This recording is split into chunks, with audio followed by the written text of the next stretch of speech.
What's up, guys? Welcome back to my channel. Welcome back to another book video. Today's book video is not just going to be me sitting at home talking about the books. I'm actually going to bring you guys book shopping with me, and then I'm also going to go back home later and tell you guys about all the books I read in November. I feel like I didn't read enough books to make an entire video about it, but I did read some really good ones that I still want to talk about.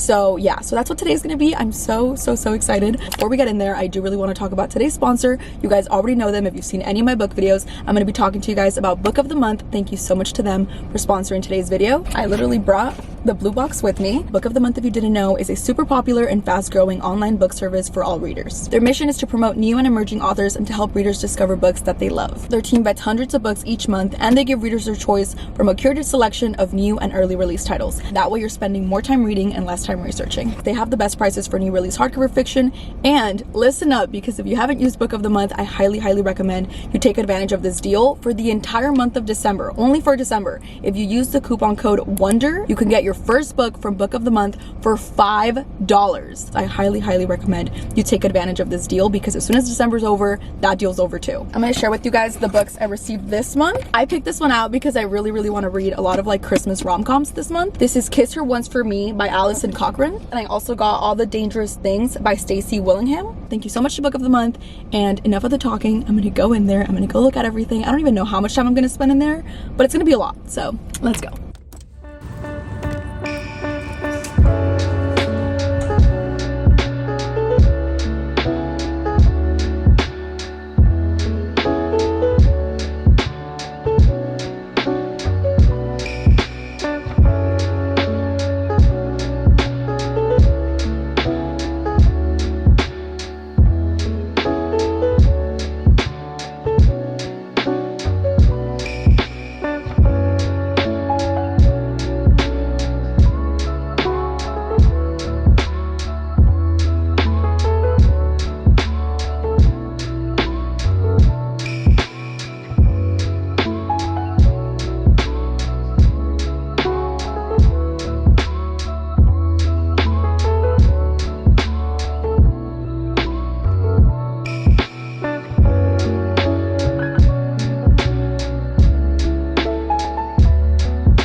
Some damage in there, I'm not gonna lie. It's now 1:51 and I got here I think at exactly 12.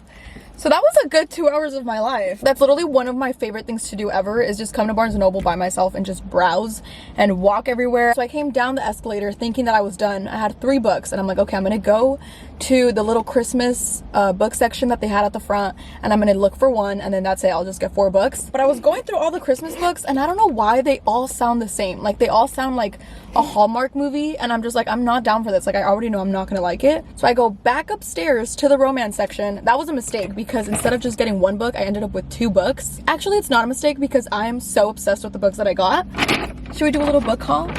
I got 5 books. Okay, I'm gonna start with this one, because this one I knew that I was gonna get. I was like, as soon as I see it, I'm grabbing that book. This is Twisted Hate by Anna Huang. This is the 3rd book in the Twisted series. I've already read the 1st one, the 2nd one, and the 4th one. I skipped this one and went to the last book in the series, and I haven't read this one yet, but I think my favorite is Twisted Lies, which is the 4th book. It's the last book, but everybody says that this book, which is the 3rd one, is the best one. This one is like a huge enemies to lovers book, so I already know I'm gonna really like it. Then I went into like the mysteries thriller section. I just wanted to browse, because I was like, I'm not gonna be reading a freaking thriller book in the middle of like jolly December. But that's before I saw this book. It's called The Woman in the Window by AJ Finn. I know this is a Netflix series or Netflix movie. I've never seen it, so I don't know anything about this book. I read the back of it and it sounded really interesting, and then I went and sat down and read the first chapter and I really liked it. And then, because I needed a little bit more convincing to get this book, I went on TikTok and people said that the plot twist in this book is the best plot twist they've ever read. That's when I knew I was getting it. So we got a little thriller. Next book I picked up, I got a Christmas rom-com. I knew I had to get one. Like I was like, I need to walk out of here with at least 1 rom-com, because I know that I'm gonna like it. It was taking a lot to convince myself that it wasn't gonna be like a whole ass Hallmark movie moment, just super cringy. But this one sounded really good. I almost got One Day in December. Let me know if you guys have read that book. I sat down, I read a little bit of it, but it just sounds like it's a whole mess of a book. It's basically about a girl that's on a bus, and then she makes eye contact with the guy that she knows is her soulmate, so she like falls in love with him. It's like love at first sight, and then the bus leaves, so she never sees him again, but she goes so many years, or like a whole year, trying to look for this guy, and then her best friend introduces her to her new boyfriend, and it's the guy. And I know if there's like cheating and lies in the book, I know I'm not gonna like it. So I don't know, I might still read it, I might still get it, but I didn't get it this time. But the one I did get is Meet Me Under the Mistletoe. That title is so cute. It's by Jenny Bayliss, and it's basically an enemies to lovers about two people that meet at a castle in London. That's all I need to know. Okay, and lastly, I got 2 romance books. These were the 2 books that I saw at the end that I was like, I absolutely need to get these books. I only wanted to get one, but I couldn't choose between these 2 books. First one, I've actually been wanting to read for like forever, like probably this entire year I've been wanting to read this book. It's called The Cheat Sheet, and I already know that it's about 2 friends, so it's like a friends to lovers. He's a football player and she's his best friend since they were like super young. She's basically been in love with him for like forever, and he doesn't know. They basically start fake dating, and then I think that's when he catches on. I feel like I already know the whole book, but it still sounds so good. This is one of those books that you know is really, really, really good, but you just keep putting it off. Like you keep being like, no, I'll read that eventually, but you already know that you're gonna love it. So I told myself it was about time that I read it. And last book is probably the one I'm most excited about. Actually, no, I'm really excited for Twisted Hate, and I'm also excited for the thriller. But no, this book, as soon as I read the back, and that usually doesn't happen, like reading the back doesn't do anything for me. I just kind of like, you know, a little bit of the story, but it doesn't like excite me that much. But as soon as I read the back in this one, I was like, this book is coming home with me. This book was hidden in a corner, but the thing that made me grab it like immediately was that it's by Lucy Score, and Lucy Score wrote Things We Never Got Over, which is one of my new favorite books. I loved that book. It was a 5-star read, so anything she writes I feel like I'm gonna love. But this is a book I've never heard about ever. Like I've never seen it. It's called By a Thread. It literally says it right here. It's a grumpy boss romantic comedy. Pretty sure it's an enemies to lovers, like that's the vibe it was giving me. So it's a workplace romance, it's an enemies to lovers, and it's a grumpy sunshine. That is literally the definition of a perfect romance book, in my opinion. So that is what we picked up at Barnes & Noble. This is gonna be my December TBR, plus 2 more books that I have at home that I haven't read. I am so happy and excited with the books that I got. I'm gonna quickly share with you guys the books that I read during November. And you know what? I hadn't calculated how many books I read this month at all. 5 seconds before I turned on the camera, I was on my laptop on my Goodreads, just making sure that I wasn't missing a book. Because when I said that I didn't read a lot of books this month, I was not kidding when I said that. And apparently I only read 3 books this month, and I'm in the middle of one. I'm like more than halfway through with this one. There was a month where I literally read 12 books. So I'm just like, how do I go from 12 to 3, you know? But if I'm being super honest, November was such a busy month that instead of beating myself up for only reading 3, I'm gonna be proud of myself that I got through 3 books. Okay, I'm gonna start off with Twisted Lies by Anna Huang, because this was the book that I was reading when I made my October wrap-up video. Like I said earlier when I got Twisted Lies, this is my favorite, as of now, this is my favorite book in the Twisted series. It is so good. I had no idea that this was the last book in the Twisted series, and then I got to the ending and it was like such a good, like bittersweet but like really, really heartwarming ending. Like it just brings in